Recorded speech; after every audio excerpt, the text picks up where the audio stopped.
everyone, and welcome to today's Support Coordinator webinar, proudly brought to you by Endeavour Foundation. I'm Vicky Gray, your host for today's session. This month, we delve into service agreements, safeguarding a participant's right to choice and control, with our guest presenter, Mary Ingerton from Support Coordination Academy. As we gather online with attendees joining us from across Australia, I'd like to acknowledge the significance of the lands we all call home. If you'd like to honour the traditional custodians of the lands you're logging in from, feel free to share their name in the chat. I'd like to begin by acknowledging the Gubbi people, traditional custodians of the land on which I am hosting from today. In the spirit of reconciliation, Endeavour Foundation acknowledges the traditional custodians of country throughout Australia and their connections to land, sea and community. We pay our respect to their elders, past and present, and extend that respect to all Aboriginal and Torres Strait Islander peoples today. Now, a quick note on housekeeping. Your microphones and cameras will stay off, but we'd love for you to join the discussion in the chat. If you have any questions for our presenters, pop them in the Q&A section and we'll answer them after the presentation. You'll also find a link to our privacy policy in the chat, so feel free to reach out if you have any questions about that. Now, before I introduce our speakers, we'd love to get your thoughts on which topics we should cover next. If you can please take a look and complete the poll on your screen, this will help guide us to deliver the type of topics that you're interested in. Also, if there's a topic you'd like us to cover outside of these options, or a challenge you'd like help navigating, feel free to drop your ideas in the chat.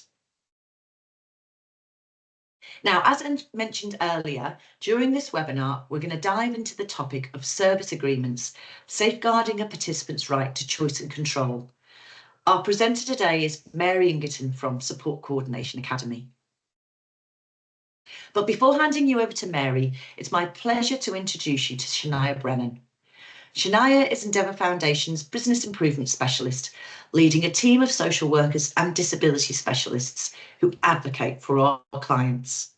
With qualifications in psychology, HR management and social work, plus 8 years in the community sector, she's passionate about empowering vulnerable people with choice and control. Over to you, Shania.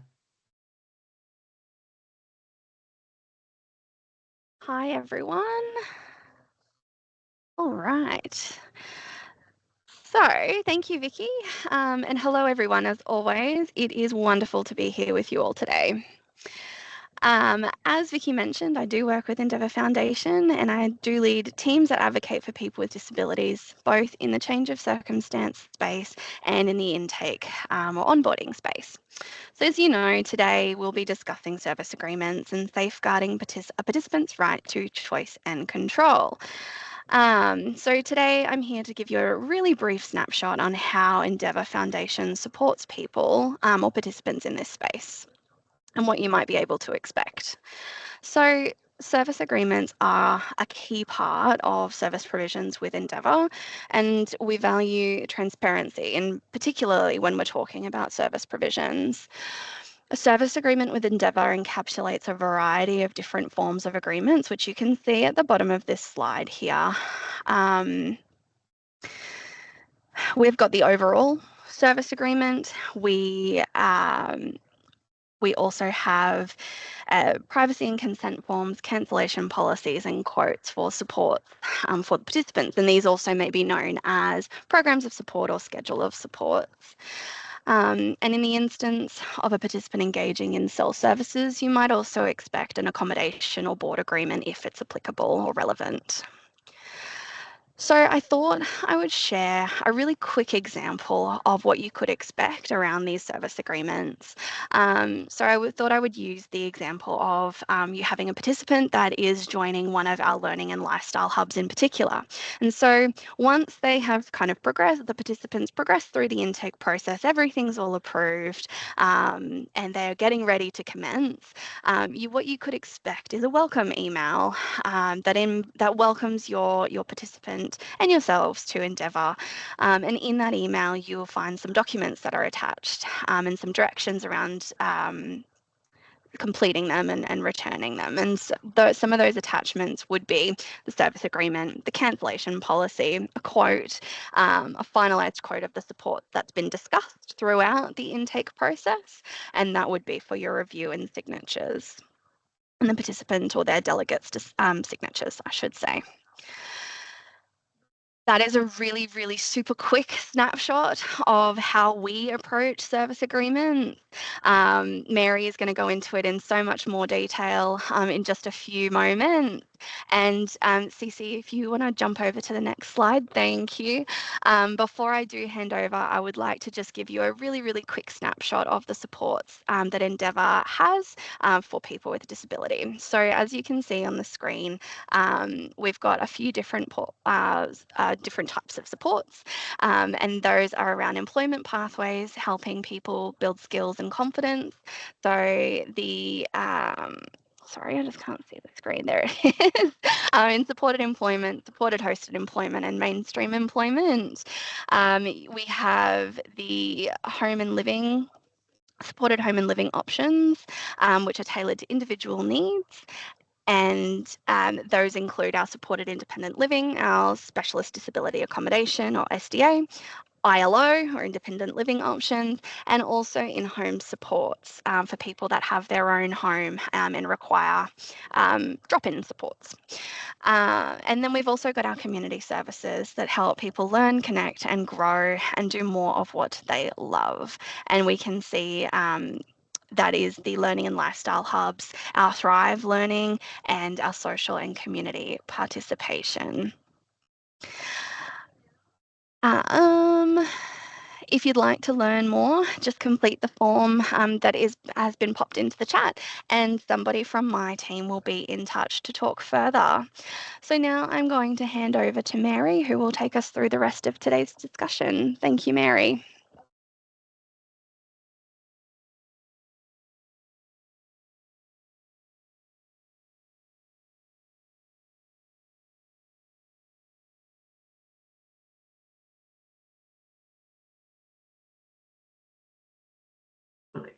Hi guys, how's everyone going? Just having a few technical issues. Okay, I'm hoping the PowerPoint's working because I don't actually have control over, I can't take control of it. So I'm just using the thing down the bottom. So can everyone see the new PowerPoint? Is that working? PowerPoint's moving along. Can you just give me a thumbs up? That'd be great. Yep, awesome. Thanks very much. Okay, so I'm Mary from Support Coordination. Thanks guys, that's just brilliant. So today, what we're going to be talking about, okay, let's have a look. So I'm going to talk about service agreements, safeguarding participants' right to choice and control. So this is actually a topic that someone requested, or we've had requests for. So we've kind of dived into this a bit further. So what we're going to talk about today is, okay, so we're going to be looking at service agreements, setting up those expectations and safeguards around participants' rights. We're going to be looking at actions a support coordinator needs to take to negotiate service agreements effectively, how support coordinators can assist a participant to make informed choices about their supports and services, and then how to balance duty of care and dignity of risk when supporting a participant to access and participate those supports and services. So it's quite a lot of information. So I'm going to keep talking. Hopefully I'll be able to get through it all. And then please put your questions into the Q&A because we do try and make some time at the end to answer any questions.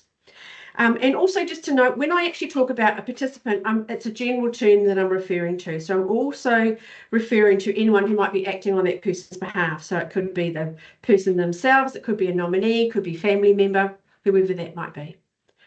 Okay, so let's get started. So thinking about clear agreements and setting up expectations and safeguarding rights. So service agreements, as we know, are foundational element of working within the NDIS. So they're not just administrative paperwork, they're essential tools for ensuring services are effective, person-centred and rights-based. So I suppose it's a bit of a contentious thing, I suppose, because under the NDIS, when you have a look on the NDIS website, there's nothing that says that service agreements are mandatory. It's more about service agreements are best practice and absolutely recommended. And throughout our training with Support Coordination Academy, we always say, as a support coordinator, you need something in writing, evidence-based, best practice around what the agreement is. And so generally within the NDIS, we call these service agreements. Okay, so for some supports, obviously, they are mandatory, but the NDIS has not come out clearly around service agreements. And that's because they see it as a formalised contract, which service agreements are just that, agreements around how services are going to be provided. But let's have a look more deep dive into service agreements and why they're so important. So service agreements clarify expectations. So when service agreements clearly define what services will be delivered, by whom, when, where, and what cost. They help avoid misunderstandings by setting out agreed roles, responsibilities, and deliverables, and they ensure both the participant and the provider are aligned and agree on the purpose and scope of the support to be provided. They promote transparency and accountability because they outline each party's rights, obligations, and service standards, helping build that trust in relation to the services that are going to be delivered. They create a formal reference point. So if issues or complaints arrive or making disputes, there's a structured and fairer process to follow. It also encourages providers to act ethically and consistently in line with the NDIS practice standards. They also support participant choice and control. So it empowers a participant to make informed decisions about who supports them and how. Service agreements often reflect participants' preferences, goals, values, and reinforce their autonomy. They also allow participants to review, negotiate, or exit from services that are no longer meeting their needs, which is really, really important. Service agreements are a practical tool that supports safety, quality, and respect in the delivery of NDI services. And support coordinators use because they assist participants to negotiate appropriate service agreements, and it enhances that safeguarding role, which is a fundamental part of the support coordinator role. So when we think about safeguards, they include things like protecting participant rights. So service agreements embed participants' rights into the delivery of the supports. So they often include explicit references to privacy and confidentiality, ensuring personal information is handled appropriately, dignity and respect, reflecting person-centred practice, complaints and feedback mechanisms, so that participants know how to raise concerns or request changes. And these rights are grounded in the NDIS quality and safeguarding frameworks, which aims to ensure that people with disability are safe and treated fairly across all supports and services. They ensure compliance with NDIS practice standards. So NDIS practice standards require providers to deliver services that are individualised, safe and accountable. So a service agreement provides a record of what was agreed to. And it's a way to ensure to hold providers accountable to the commitments that they've made. So it's around the service scope and frequency, the cost and budgets aligned, and the outcomes related to a participant's NDIS plan goals. And it's something that I talk to our support coordinators about all the time. When you are negotiating or supporting a participant to negotiate service agreements, I always include what are the participants' goals? What are we actually working towards? What is something that we can measure progress against? And what are the outcomes that we're looking for? So it really helps to bed down and give some clarity around the outcomes related to the participants' goals. So it's not just a service agreement to say, here's a support, here's a service I'm going to provide, but what does it relate to? How does that relate back to the person's goals? And what are the outcomes that we're working towards? So it helps the support coordinator to monitor progress and performance, and it allows participants and support coordinators to identify when services are not being delivered as promised. That's really, really important. So service agreements are also a safeguard in relation to mitigating risk. So by clearly documenting what will and won't be delivered, service agreements reduce the likelihood of under delivery of support, so fewer hours than what's been paid for, and also charging for hours that haven't been delivered. and unethical practices such as high pressure tactics or vague service descriptions. And also another thing to be aware of is automatically rolling over service agreements without consent from a participant. So making sure service agreements align with a participant's NDIS plan. So service agreements also outline things like cancellation terms. They should outline exit processes. What is the time frame? What is the process? Any dispute resolution pathway. So if a participant doesn't agree, how do they make a complaint? How do they go through that dispute process? These are all crucial protections if the relationship breaks down or needs to change. Okay. And lastly, they provide a foundation for informed decision making. So a written agreement empowers participants to ask questions, seek clarification, or compare services from other providers and provide a participant with greater control over their plan and budgets, making it easy to spot irregularities or request changes when their needs evolve. Okay, let's hope this still works. Fantastic. Okay, so how can a support coordinator negotiate service agreements effectively? Support coordinators are not legal representatives or decision makers. They are key facilitators in ensuring that a service agreement reflects the participant's needs, their goals, and their rights. So a support coordinator's role is to guide and support, not decide. So it's guiding and supporting while assisting a participant to create that strong ethical partnership between the participant and the provider. So how do they facilitate this process? The first thing is about preparing a participant. So before any service agreement is signed, a support coordinator needs to explore the participant's needs, goals, and service preferences in relation to the supports that they're looking for. So what kind of support are they looking for? What outcomes are they hoping to achieve? Supporting a participant to understand what good support looks like. So really doing that problem solving with the participant. So if these are the outcomes that you're hoping to achieve, what would good service look like?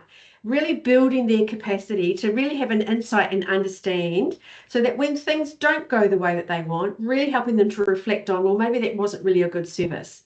Maybe I need to go back and have a think about what that support needs to look like for me.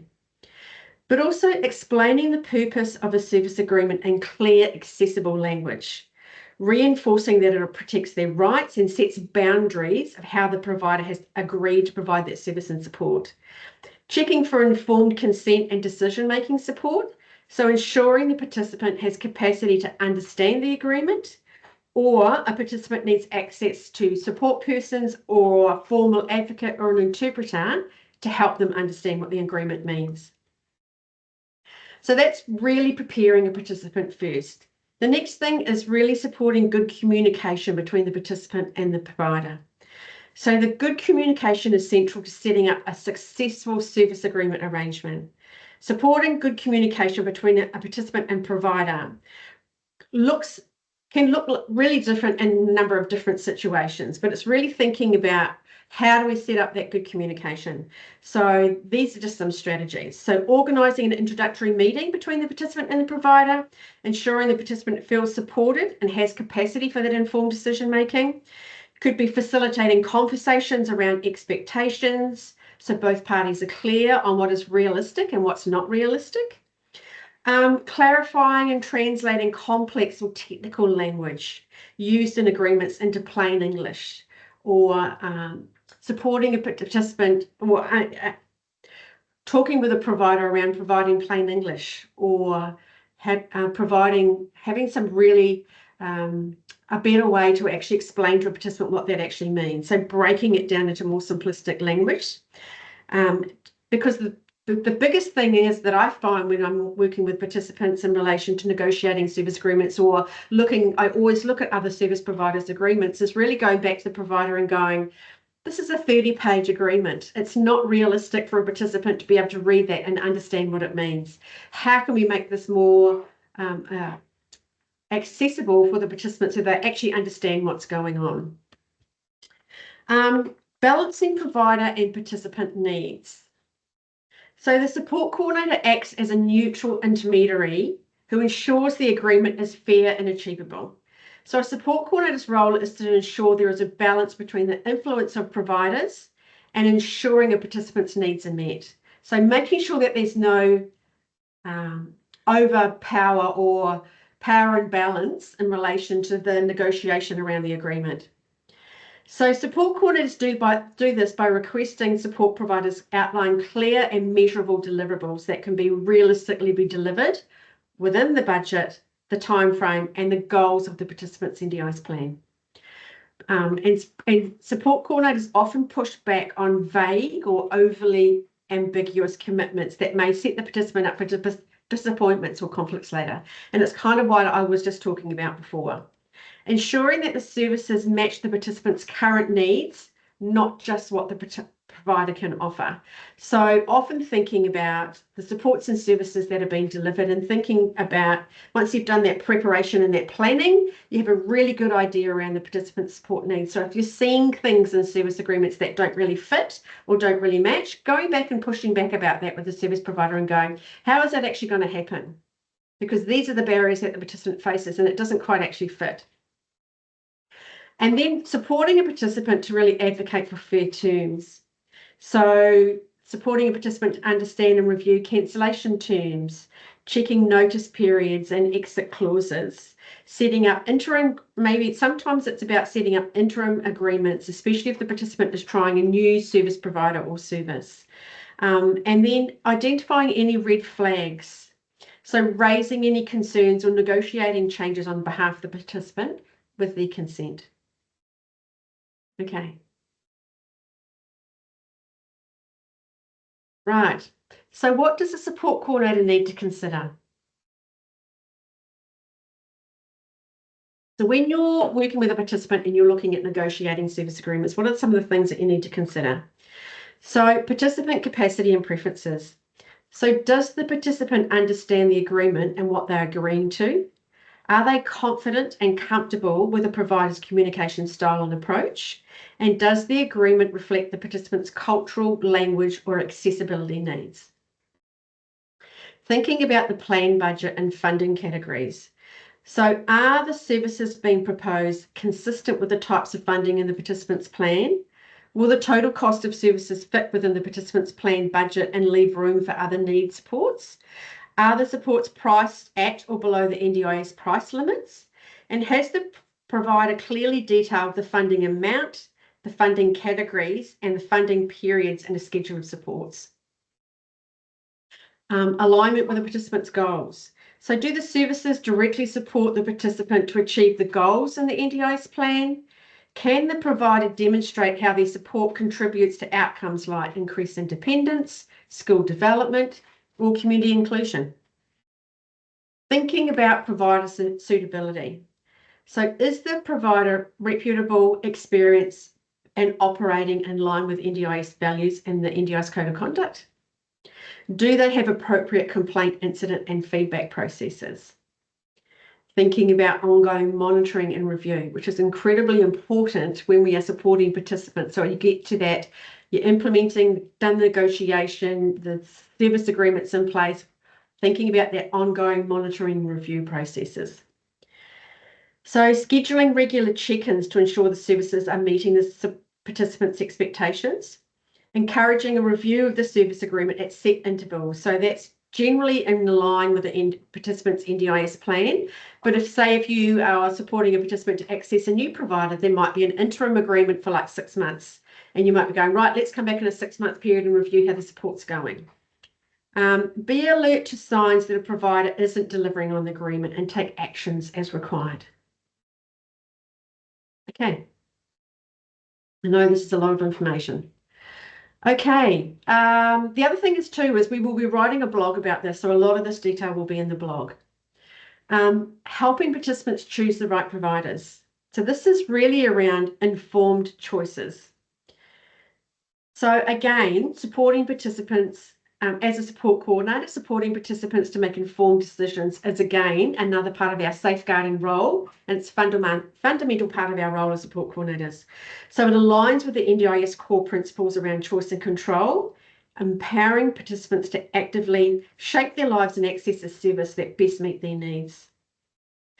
So again, a support coordinator's role is to act as a neutral but knowledgeable guide, helping participants to explore their options, understand their rights, and make confident decisions that are aligned with their goals and values. So how can a support coordinator assist a participant to make informed decisions? Understanding the participant's needs, goals, and preferences. So you can see that there's a common pattern that we're coming back to. So beginning with a person-centered conversation to understand the participant's goals, support needs, priorities, cultural background, identities, and values, preferences and how and by whom they want their supports delivered, exploring what matters most to them. And this is the most important part of when we first start working with participants or we're negotiating new services, coming back to this every single time. The more time you put into this process, everything else just flows. So understanding communication styles, flexibility in scheduling, when, where, why, how, when does it need to happen, what does it need to look like, but also language and accessibility requirements are really, really important. So providing a range of suitable options is incredibly important, especially around managing conflict of interest.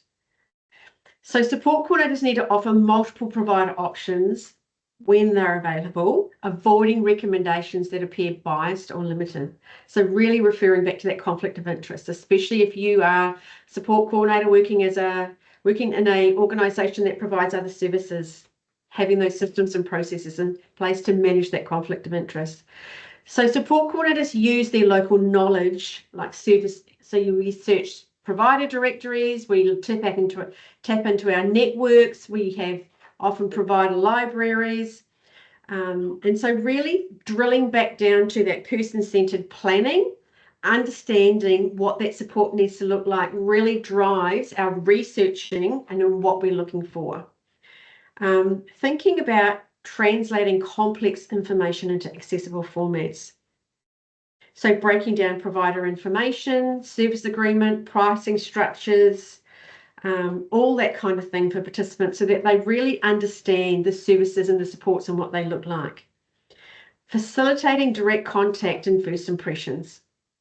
So helping the participant to connect directly with short lists of providers. So after a participant, you've supported a participant to really have some choice around a number of providers, looked at the pros and cons, do they fit, do they don't fit, what works really well for you, what are the ones that are really appealing to you. And then once the participant has chosen that provider, then how do you facilitate that contact?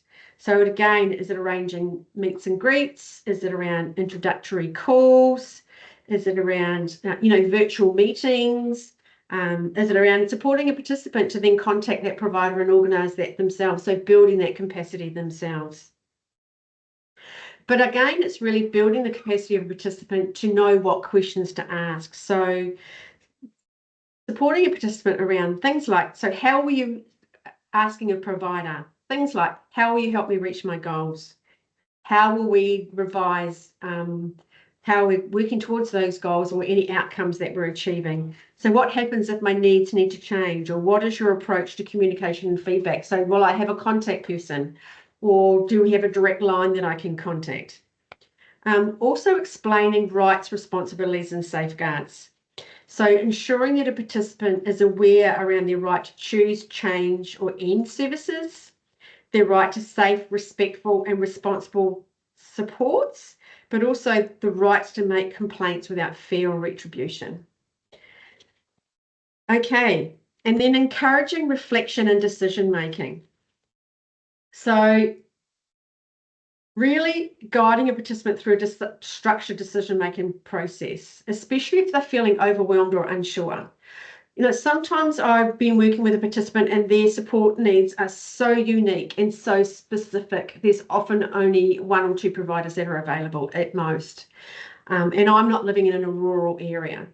So it's really then drilling that down, but also again, discussing those pros and cons, helping them to develop a short list, reinforcing what's important to them, and then supporting them. How do we lock that in? What are the next steps? So again, what are some of the things that a support coordinator needs to consider? Participant capacity and consent. So does the participant fully have capacity to make those choices? Do they need supported decision making? Are there other families, carers, nominees, guardians, or advocates involved? And then how can you support that dignity of your risk while ensuring participant safety? Provider suitability and fit. So does the provider have the right skills and experience? Really, really important. Are they experienced in working with the participant's disability type or age group? Do they demonstrate cultural competence like trauma-informed practice and respect for diversity? And do they respond promptly? So what is that, again, that communication? Thinking about that NDIS plan and budget, are they aligned with so the supports that they're able to provide in the service agreement, the schedule of supports, have they got the right funding categories, the funding periods, are they within budgets, and again, thinking about what other supports are needed. Service availability and flexibility. I think this is one of the biggest challenges that we have within the market at the moment. When can the provider start?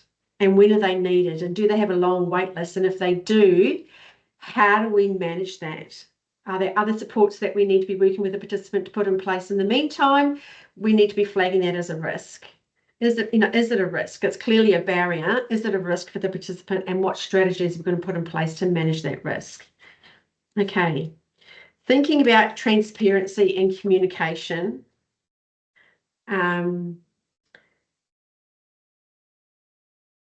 Thinking about, is a provider open about how they operate? So what does that communication look like around the supports and services? Are they willing for the person to go there? Are they willing to sit down and have that communication around what the service looks like and supports look like?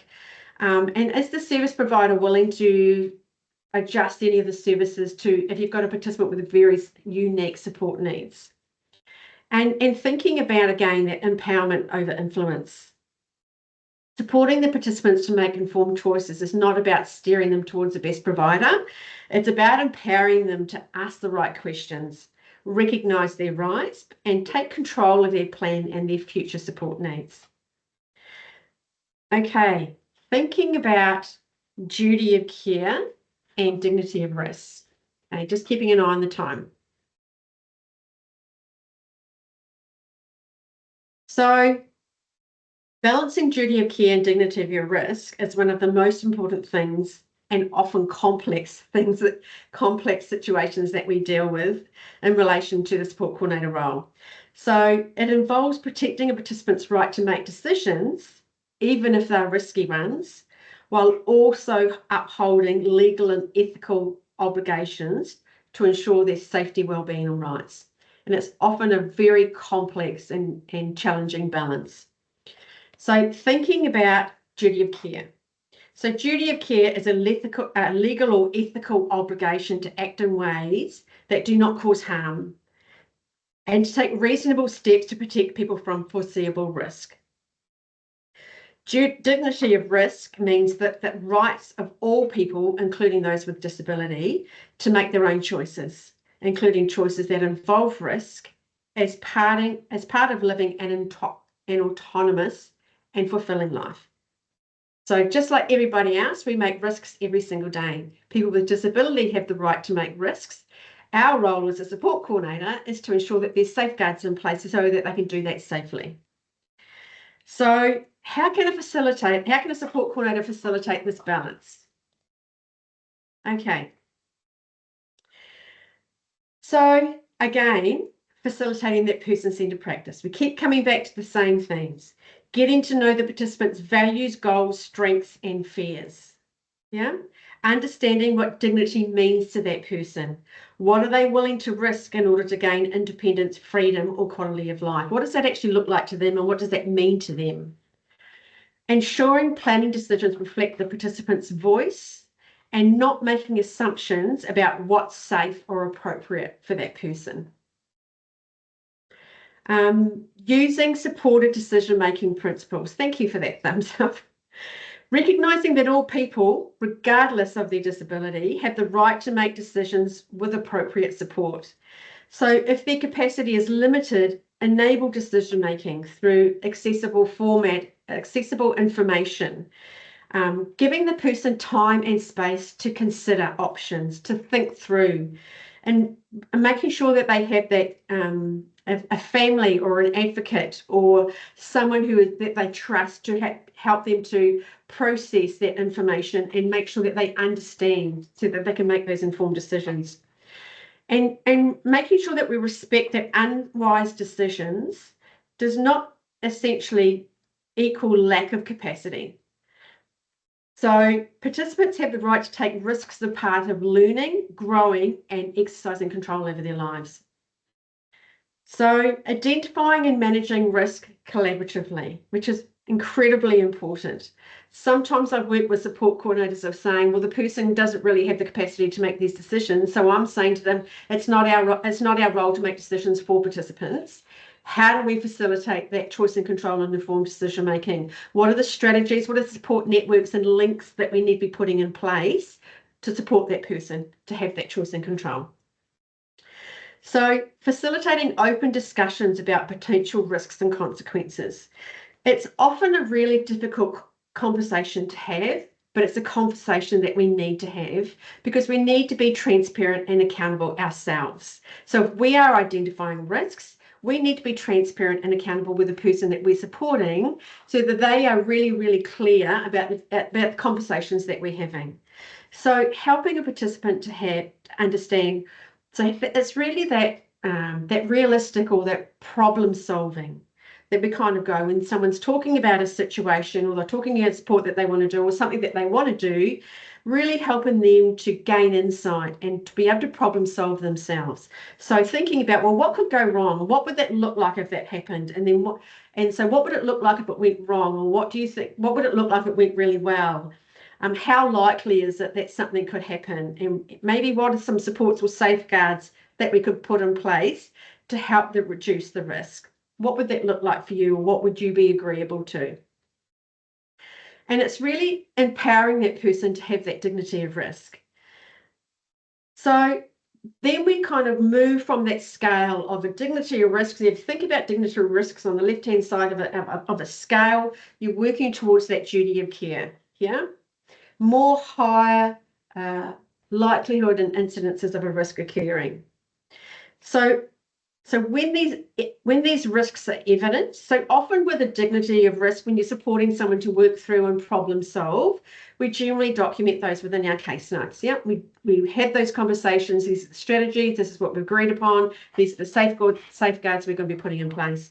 When you're looking at more severe risks or higher incidence and likelihood of risks occurring, support coordinators need to be doing risk assessments and risk management plans, clearly identifying the participant's choices and the impact of those choices on the participant, discussing any identified risks with the participant and their support network. So that would be the family, so all those informal supports, all the support networks. So it could be allied health, might be linked in, it could be mainstream providers, whoever's linked in with that participant, really discussing that with that support network around, these are the risks that we've identified. Let's sit down and have a conversation about what that looks like for everyone, drawing on that expertise and that knowledge within that support network, and then coming up with really good strategies about how to reduce the likelihood or the impact of that risk if it occurs. Documenting decisions and rationale. So keeping clear factual records of the discussions about risks and choices, who is involved in the decision making, and what steps were taken to support safe risk taking. And again, if it's a dignity of risk, we're really looking at our case notes. If we're looking at more high level risk, then we're looking at our case notes, of course, but also documenting them in a risk assessment and risk management plan. Okay, knowing when to escalate. Really, really important. So all of these processes need to be documented, and our risk management policies and procedures that everybody needs to have on board. So how do they work? What processes? When do we need to take action? How do we need to take action? What does it need to look like? So knowing when to escalate. So if a situation poses a serious imminent risk to the participant or others, support coordinators have a duty of care to raise a concern under the mandatory reporting obligations involving the support a participant support network to collaborate and identify appropriate risk management strategies. So those complex case review meetings, bringing those stakeholders together, making sure the participant is aware of what's happening, having those discussions. What does it look like for you? These are my concerns, drawing on that expertise. Involving relevant professionals in emergency services and seeking guidance from supervisors and completing an incident report if required. Even in these cases, making sure we involve the participant where possible in deciding next steps. Yeah? So what does the support coordinator need to consider? I've nearly finished. Okay. Okay, so what do we need to consider? A participant's will and preferences. So are you basing your actions on what the participant wants, not what others think is best for them? Have you explored options with them in a non-coercive and inclusive way? So that person-centered approach. Levels of risk and its impact. So is the risk real and serious or just uncomfortable and unfamiliar? Is the participant aware of the consequences and accepting of them? Have you had that conversation? Have we had that discussion around, well, what would that look like? And how would that feel for you? And if it did go wrong, then what? So really having that conversation and helping the person to build their capacity to really problem solve around that. Not support coordinators making that decision for them. So capacity and support needs. Does the participant understand the decision and its potential outcomes? And do they need extra support to make informed choices? Least restrictive alternatives. Are there less restrictive ways to reduce risk while still honouring the participant's autonomy? Really, really important. We need to be thinking outside the box. We need to be thinking early on. Okay, so this is a bit of a red flag, or it's something that I'm really kind of thinking about. This is a risk. Well, you've identified a risk, and then you're really talking to the participant, talking through with them and their support network. Have you avoided protecting someone in a way that limits their rights unnecessarily? Okay. Really important things to consider. And our role and boundaries. Are we stepping outside our role into a substitute decision-making role? Who do we need to involve? So I suppose one thing that I find when I talk with support coordinators about managing risk, sometimes support coordinators have said to me, I'm really stressed because I've got all this risk that I'm managing. And I'm saying, well, it's not our responsibility. It's not our responsibility to manage and hold on to ongoing risk. It's our role. Our role is to build a resilient network of supports that supports that participant. We work collaboratively to work together. What does that risk look like? Who's the best person to manage that risk, but also take responsibility putting those strategies in place? Is it an occupational therapist? Is it a psychologist? Is it the adult guardian? Is it a family member? So making sure we work collaboratively with that support network so that we can all manage and work together to manage and put those strategies in place. So dignity of risk doesn't mean turning a blind eye to danger. It means remembering that safety isn't the only goal. Freedom, self-direction, and the opportunity to learn from life are just important. I think that's a really important statement. So as a support coordinator, our role isn't to shield participants from every challenges, but to offer support and then putting safeguards in place so that participants can make those choices and decisions safely. Okay, so being transparent, open, and reflective in our practice helps us to hold that balance between dignity of risk and duty of care. So when I talk about reflective in our practice, it's about stepping back and going, could I have done that differently? coming out of stakeholder meetings, did we discuss everything that we needed to discuss? How could I have done that differently? Getting training, especially when you are working with participants with a disability that you don't understand, or if you don't understand trauma-informed practice, getting specific training around that. So really being reflective of what we're doing and constantly learning. So balancing duty of care with dignity of risk is an essential part of ethical, person-centered support coordination practice. Okay, I've gone a bit over time, so we're going to move on to Q&As. I know that's a lot of information, but we do also, again, this is a recording, so you can go back and watch it. We also do, I also wrote a blog for Endeavour, so you'll be able to go and get access to that as well. Okay. Q&A. Let's see if this is going to work. Okay, so I've been told to go to the bottom. Okay, just trying to go to the bottom. Keeps resetting. Okay, here we go. How can we handle a situation where a participant has requested supports that are outside the budget and subsequently signed a service agreement for these supports? I have informed the participant that they will run out of funding before the end of the plan and expressed numerous times that running out of funding is not something that will be accepted by the NDA as a reason for review. They're aware but keep saying that they have done it before and aren't worried. Okay. It's an interesting situation, Jenny, because again, participants have choice and control. We can't make them do what they don't want to do, just like no one can make us do what we don't want to do. If a participant has requested supports that are outside the budget, then so for the requested supports that are outside the intent of the NDIS plan, the funding that's been allocated on their budget, then they're at risk of being investigated around fraud. I'm taking that to the extreme. If they've subsequently signed a service agreement for their supports, then I would be seriously talking to the service provider around, do you understand that you're running a risk of not being paid for these supports? So, and if they continue to go down this path, then that is their choice. It's a really challenging situation. But as a support coordinator, that's where our safeguarding role comes in. So I would say that this is a situation that's actually been set up before you've come on board.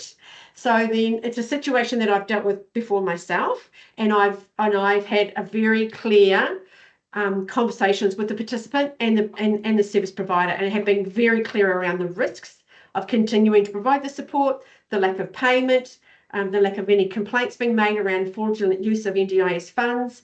So, and again, it's really about saying, how can we resolve this situation? What do we need to do? But I find I've been in a couple of those situations when I've taken over from other support coordinators. Okay, we've got some comments on here.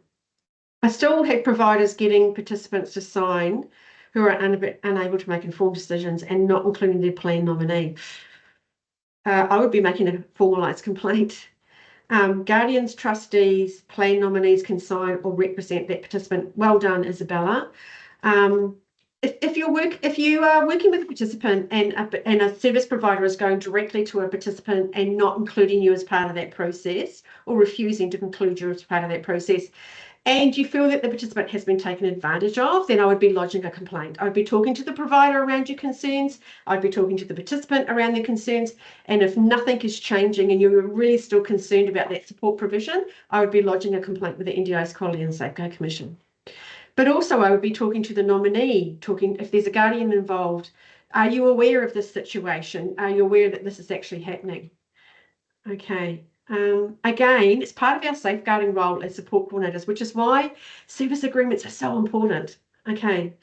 Do you have a service agreement template that we can share with a provider who is new and has no idea on how to draw up a service agreement outlining?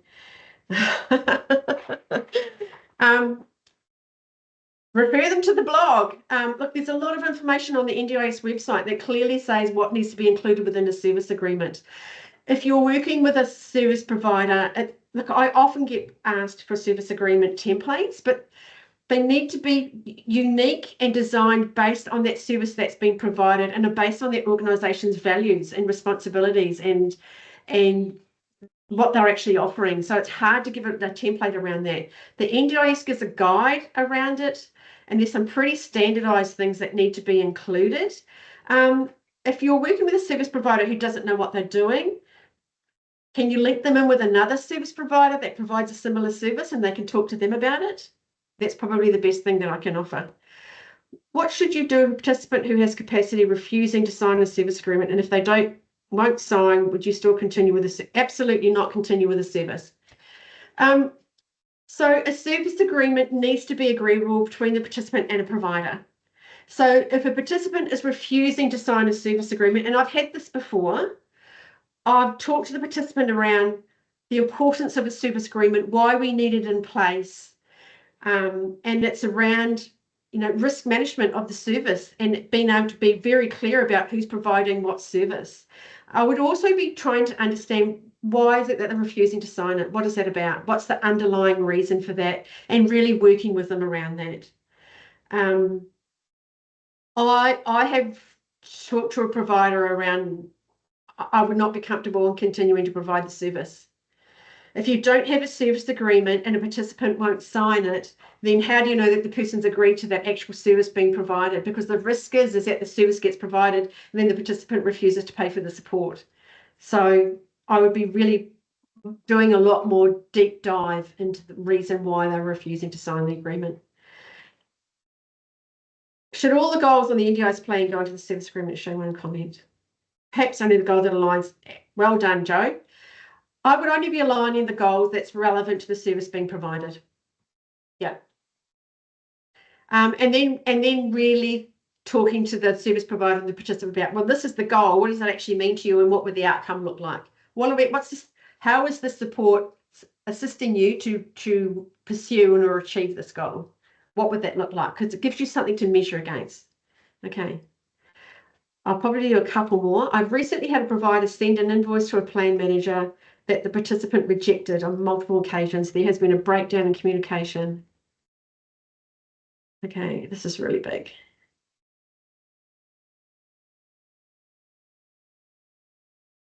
Okay, provider said they're going to report the participant to the NDIA. Participant did not sign a service agreement. He just signed an intake form which did not outline any costs and terms. Okay, this is a classic example of why we need to have a clear agreement before any supports and services are put in place. Okay, so will the provider just have to write it off as bad debt? It's up to the provider. They need to be really talking to the NDIA about that. They can put a complaint in about the participant to the NDI, the Quality and Safeguard Commission. It's very, very complex. But again, this is a classic example about the question that was asked before. What happens if the participant doesn't comply with the service agreement after a sign? That's why we have service agreements. It's why we have, what are your responsibilities? What are my responsibilities? What are the conditions around cancellation of the service agreement? So again, all of this should be written within the service agreement. If a participant doesn't hold up their end of the agreement, then a service agreement a provider has a right to withdraw their services. But there needs to be negotiation, and there needs to be conversations around, well, why are you not complying? What does that actually look like? Why is that happening? That's our coaching, that's our reviewing and checking in to make sure services are still meeting that person's support needs. Okay. Some of my participants choose sole traders, unregistered providers, gardening, cleaning, refuse and new service agreements under choice and control. Okay. Look, I've had participants, I've worked with participants who, and this will be the last one that I'll answer, but I've had participants that they've had cleaners come in, or they've had garden maintenance, people who have had nothing to do with the NDIS before, and they're unregistered providers. And so how I've worked with it, and those providers are going, look, why would I need to draw up a service agreement that's nothing that I use for all my other people that I support? So we don't do a formalized service agreement, but we definitely put something in writing. So I say to them, I'm going to put up together in a bit of an email, very clearly outline, these are your responsibilities, this is what you've agreed to, this is the service, this is how often, what the cost is, everything that would be in a service agreement. I literally put it in an email, and or I put it into a Word document, and then I make sure that the participant is happy with it in an email, and then I make sure that the person comes back by email and formalizes, say, I accept these conditions, this is what it is.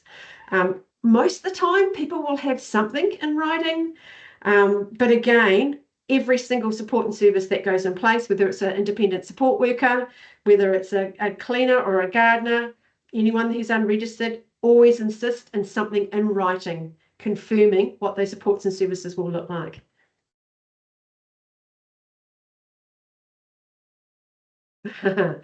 Love your point, Michaela. Amazing info, but how do we facilitate all of this within such tight budgets? I totally agree. Totally agree. I just wish that the way support coordination was funded, that we had adequate hours so that we could really implement all of this really good person-centered quality practice, because unfortunately we don't get the hours what they need. Look, guys, I've got to go. Happy for Endeavour to send me questions and I can respond to them. Do you want to take over, Vicky? Yes, I'm just coming back on now. So yeah. Okay, there you go. Yeah, all good. I just wanted to just say exactly what Mary just said. With the unanswered questions that we've got, we'll have a look over those and provide you with the answers and some other resources over the coming days. Yeah, so anyway, Mary, thank you so much again for another amazing session. There are some great comments from attendees who really enjoyed the session today. So thank you again for putting so much information into this. I know you are just an absolute, I don't know, I don't want to say the wrong thing, but you're brilliant at it. As Shania mentioned earlier, if you have clients looking for supported employment opportunities or home and living services or community support services, please reach out to our friendly team using the form that we're going to drop in the chat, I think, shortly. And then tomorrow you'll also get an email with the recording of today's session and a PDF of the presentation. I know a few of you have been asking for that, so please be sure to check your inbox. Okay, so we'd love to invite you to join us next month in August. Our next webinar, the NDIS legislation changes, securing support for additional impairments, is on Tuesday, the 12th of August, at the same time from 12 to 1 AEST. So yeah, make sure that you register for that one. But before we go, we just shared the link to all our support coordinator webinar recordings on YouTube as well. So don't forget to subscribe so that you know when new videos are uploaded and they're ready to be viewed. Again, so much information that Mary has that we've recorded for you guys, so you have that as an extra resource. And if you'd like to stay informed and support your clients even better, we've also dropped the link to our Care Connect newsletter in the chat. Sign up for valuable updates, insights and resources. Again, this gets delivered straight to your inbox so you can read it at your leisure. On behalf of Endeavour Foundation, I want to thank you for joining us today. We wish you a fantastic afternoon and we look forward to seeing you next month. Thanks again. Bye now.